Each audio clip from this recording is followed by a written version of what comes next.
I'm Rob Bryceson. I'm the pastor of the Gathering House. I've been the pastor of that church for 13 years. It is currently where the Homeless Coalition meets first Thursday of every month and has been for several years. When I first began, though, our church was located downtown at 2nd Division, and it was called First Covenant Church, and we are right in the heart of the district where most of the homeless hang out. And for every Sunday for 6 years after church, we would host a dinner for the local population to come in and get a hot meal. They would watch football with me. As they ate, I would give away hats, coats, gloves, bikes, backpack, that kind of thing, kind of using trivia pursuit questions or games we would play during commercials just to have a lot of fun. And I got to know the homeless population really well. And for 6 years we did that. Through that I got involved in the Spokane Homeless Coalition. I didn't know anything about that edge of society. I'd never had any experience with it, and I began to grow in my own knowledge by frontline dealing with those people, as well as meeting monthly with Homeless Coalition leaders who taught me an awful lot about how the entire system works. I'm currently on the leadership team of the Spokane Homeless Coalition. I think I'm in my 12th year of that now.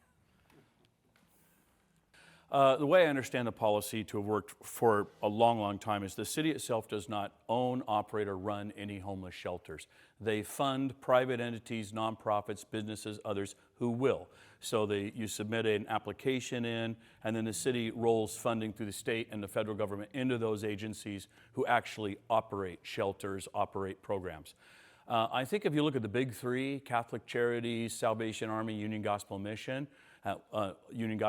not taking any money, but those big three have done really well in dealing with the homeless in Spokane. And for the longest time, those big three could do the bulk of the need with a few other smaller agencies in and out. I think the need has grown. I think there's been a change in the homeless population amongst people I talk to. They say the same thing. And now the big three need other agencies, other groups to come in and add some strength to that policy because they can no longer manage all the need that's there. For the first several years, we always did a homeless count of how many people are actually on the street, and they were literally counted every year in January. And for years and years, probably my first 8, 9 years, it was always around 1,200. Sometimes it would dip to 11, 13, sometimes up to 1,280, but really it kind of hovered in the 1,200 range. Which meant year after year, as people were going through the cycle and getting housing and getting out of homelessness, another group was coming in. And the last few years, the counts seem to have risen greatly into the 1,500 range, and most of the social service providers think that it's undercounted, particularly during COVID. The literal head count didn't even take place. Some of it was some wild guessing and some established protocols. We're just going to go off number patterns, but it wasn't a real head count any longer. So we think it's higher, and we think the need is greater. And I would say the other thing that has changed, and I talked to many of the people who've been at this for years and years down here, they say the average homeless person who was an alcoholic and he stood on the corner and he could drink his way into being 70 years old, that homeless guy is kind of gone now. And what there is a lot younger, a lot angrier, a lot more violent, anti-authoritarian, and a lot more addicted to opioids. It's a different population now.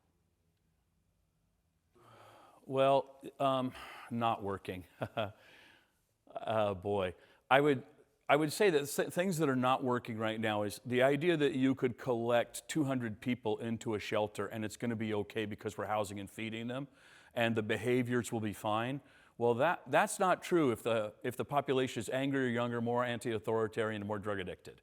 Right, so now smaller pockets of 20 to 30 maybe is a better strategy than trying to get 250 of them at one location, all crammed together in one neighborhood in one location. So I think the idea of spreading out the potential for conflict, let's call it that, is a better idea and a better strategy than what has gone on in the past. The other thing is, and this has just sort of always been Spokane's reoccurring problem, which I have never fully understood. It always feels like every time the end of October rolls around, all the powers that be suddenly get surprised that it's cold outside and people are on the streets. We always know it's going to be cold, and we always know this is going to be the problem. And it always has felt like to me the last 30 days from mid-October to mid-November, we're scrambling trying to meet that need. When we always know that need's coming every year. It hasn't changed, it always is. and then we stretch it out from whether it lasts till March or lasts till April. So just simply saving lives and putting people in shelters where they won't be dying in our alleys and in our streets seems to be this reoccurring surprise problem every year. And I have never understood why we have not been able to tackle that in a timely manner, ahead of the game, shelters ready to go. By the time October 1 rolls around, we're ready to go. We have never seemed to be able to get that right. I think that everybody is learning a lot more now about mental health conditions. And I think what we're struggling with now is the concept of the mental health side of people who are on the streets, who have come from very broken, dysfunctional families. When I was doing the meals downtown, and 150 to 200 people came through every single Sunday, and they would spend time in our gym at the church downtown, and I rarely had any problems at all with anyone. They knew that that was a place, it was sanctuary, it was safe, it was kind of a chance to get in. And people would ask me, they'd say, well, what's the difference between the homeless population and your standard middle-class person? And I would say family.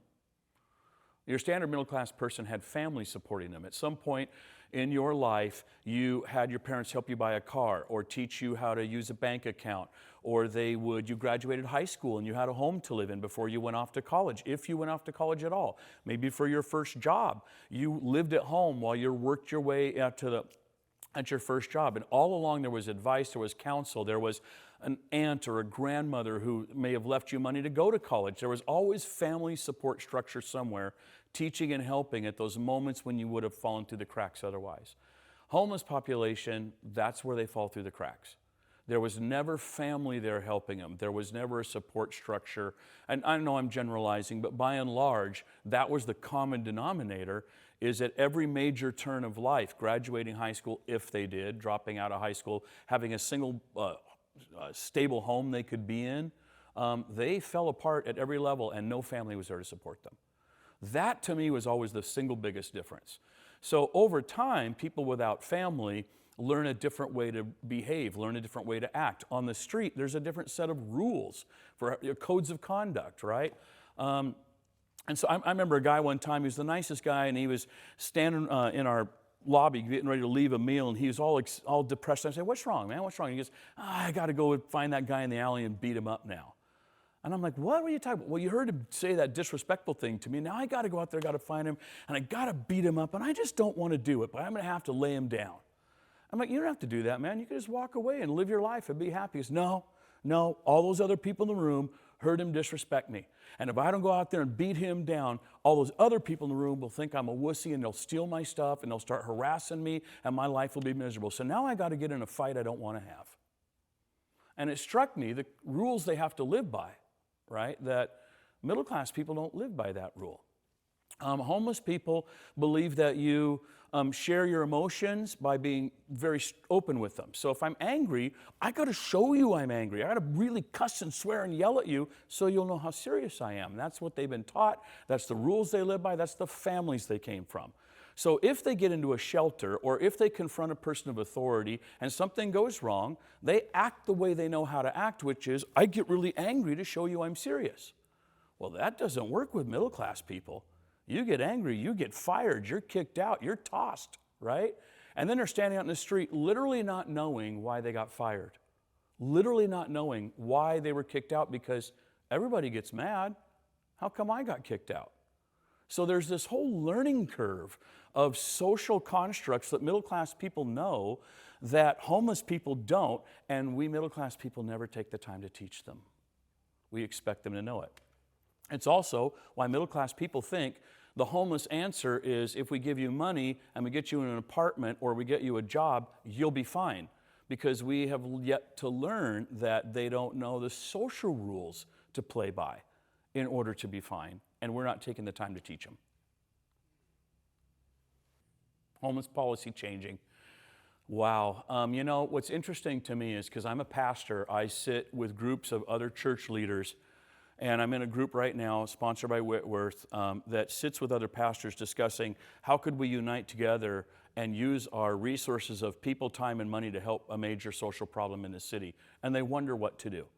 And in the meantime, I'm in another meeting where the mayor is speaking actually in our church for a different event that was a a women's panel event, and she's saying, you know who's not showing up to deal with these problems? It's the faith community. Where's the faith community? I would love to talk to the faith community, she said. And meanwhile, the business community is having a hard time talking to the frontline workers. And what's interesting, when I talk to everybody, we all agree what the answer is. We all agree that the answer is not people living in destitution and poverty and filth and stuff on our streets in the cold, leaving needles and human waste. We all don't want that. We think what we want is people living in safe, clean shelters, managed and decent homes, getting their life back together and becoming a contributing member of society and not staying an addict. I don't care whether you're left or right. I don't care if you're a businessman or you're a social worker. We all agree that that's the goal. What we can't seem to do is sit down with each other and talk about how to achieve that goal, because we climb the mountain from different sides. Some people want to climb it from the economic issue side, some from the social side of human dignity, some from the side of, just liberal or conservative policy. But why is it we can't since we all agree what the goal should be, why can't we come to terms? And I think a lot of it is we can't talk to each other anymore. There's not a place for that. The places that seem to exist, there's a lot of yelling, shouting, and confrontation, or, hey, I never get to talk to the mayor, so this is my one chance to vent on her, or something. Or the business community. I never meet the business community, so now's my chance to yell at them. Or the business community being frustrated with homeless people who've been living in their doorsteps finally get to talk to a social worker, and they're going to unload all their frustrations of what those people have done on that social worker. So if we could get all of that in check, back up a step, and come together to say, hey, we all agree what the solution should look like. Can't we do this together and talk to each other and figure it out? We're not at that step yet. Yeah, working together to build shalom, and shalom being peace is what the literal translation is, but it's actually got multiple meanings of well-being, wholeness, completeness, happiness, joy, everything works right. We're trying to get to shalom.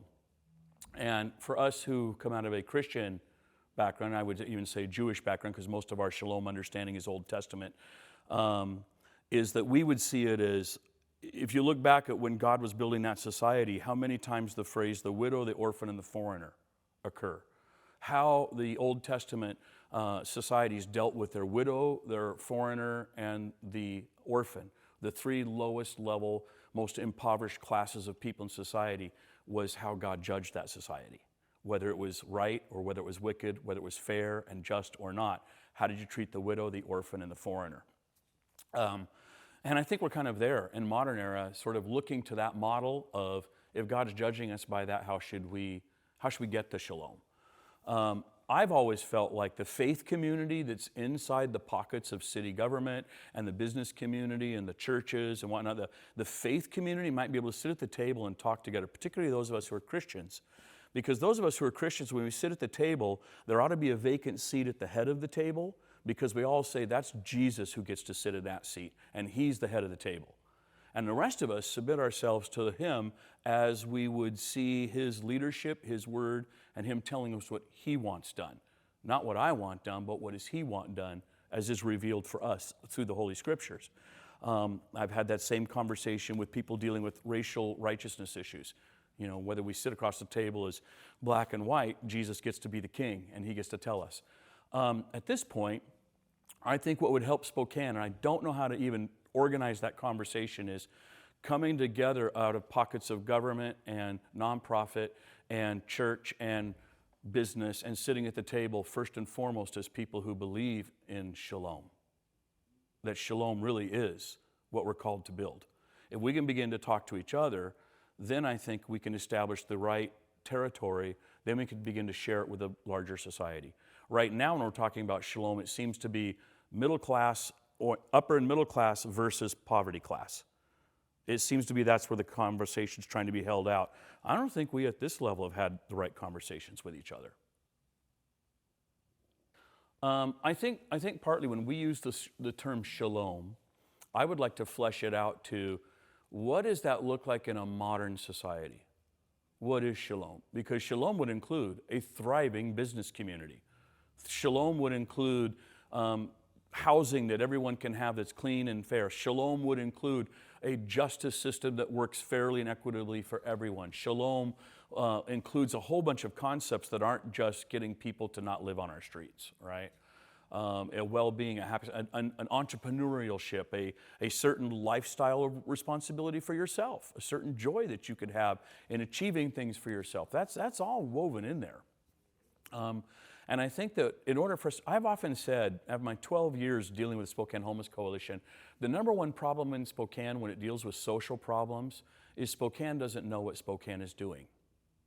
And what I meant by that is, if you go up to any middle-class neighborhood at Cannon Park or Audubon or North Hill or Meade or whatever, and you asked somebody just living in a home, you said, could you name the agencies that are helping battered women in Spokane? Could you name anybody who's working with runaway kids? If you knew of a pregnant teen kicked out of her house, where would you send her? Could you name who's the best people working with drug addiction? Most people in Spokane couldn't name who's doing any of those things. And they're happening. But Spokane doesn't know what Spokane is doing in any of those arenas. And if we could all somehow find a way to talk to the larger Spokane so the average people knew, oh, if there's a battered woman, I know exactly where to send her. I know that Lutheran Community Services and YWCA and Union Gospel Missions Crisis Women's Shelter are probably the top three, but they're not the only ones, right? But right now, they don't know anything about average. I mean, a few do here and there, but most people in Spokane don't know what Spokane is doing. And so we're reinventing the wheel all the time, trying to start something that doesn't need to be started because somebody else is already doing that really well. Why don't you come alongside and help them? Well, I know I've talked a little bit about the warming center shelters and things like that, but I think we have to have a longer range understanding of transitioning from homelessness to productive citizen. And just because someone was homeless and then they got into transitional housing, right? And that transitional housing is funded by the government and they get to stay in a place that the government funds. What's the next step? How does the next step work? The next step would be what? Get a job, become self-sufficient, learn better family and relationship skills. That's a huge gap in my mind right now. Who comes alongside the homeless population that finally gets into housing and now they need 2 years to stabilize and learn and grow as a person? And we seem to be so busy trying to get people housed that once they're in the housing, there's not enough energy and time spent coming alongside as the long-term solution of life coaching. And I would say a gap is the lack of life coaching. Yeah, how to take in street people and help them to the next level of life is a great question, a great problem, and a great effort on the life of someone who would invest in that. Because you're talking about people who may have been living on the street for 4 years and never cooked a meal for themselves, don't know how to do a dish, have actually no patterns of personal hygiene yet. And you're literally going to have to coach them through all of that. And so you're taking on quite a project. I wonder if there's a way that federal money, instead of waiting around trying to find an open apartment that they could fund with HUD money, could they fund those living situations where someone's saying, well, I'd open up my home if I could get some financial help to do this. And we have a housing problem. We have a housing crisis in Spokane. And we were complaining about it being a housing crisis 2 or 3 years ago when we had 1% rental vacancy, and now it's even worse. And I don't know, because I'm not moving in those circles, is there any dialogue happening where thoughts to, well, what about people who could develop a detached garage into a legitimate apartment? Are there ways we could do some infilling all around the city in different pockets and places where we could actually create housing easily out of stuff that's already there? And I don't know, but it seems to me that would be a project to say, yeah, we could take on, I heard just the other day there's 840 homeless families, mom, dad, kids in Spokane. And I was like, 840? What if we had a policy or a way that we could create, like people with a detached garage, I could create a little studio apartment. It's not a long-term solution, but it's short-term, and we can put a family there for a while, and then we can be there, like they're not living actually in my house, but on my property, and I can coach them to the next level of life until they get self-sufficient, and they can move on to the next level, and now I got a place for the next person to come in. whether they be homeless people or refugees or domestic violence survivors. I wonder if there's a way we could think about it other than just building another apartment complex. And I don't know who's working on that, if anyone. Yeah, I think the small solution is the next level of truly answering our problem. We have put the onus and the strain on Union Gospel Mission, Salvation Army, and Catholic Charities long enough. They have carried the weight of that problem for Spokane for decades. And now they can't carry that extra weight. So smaller nonprofits, startup kind of little ministries, churches need to step into the gap and say, we can figure out ways to pick up the excess now. And I think that's the solution. It's always flustered me when people who knew that the city does not own, operate, or fund any shelters have stood on our street corners with bullhorns yelling at the city to do something. When the city's sitting there like, you start it, we'll fund it. And they're like, you need to do something. You start it, we'll fund it. It's sort of the impasse of who's going to move next? Who's going to make the next move, right? The city's game to fund it. And I've heard from some social worker providers, and the city shouldn't run them because they would have to run them at such an exorbitant cost, paying city wages and prevailing wages and benefits and that for the employees of it, that they would be cost prohibitive. Why are there not other small little nonprofits popping up all over the place saying, we're not trying to solve 100 homeless people, we're trying to solve 2 families?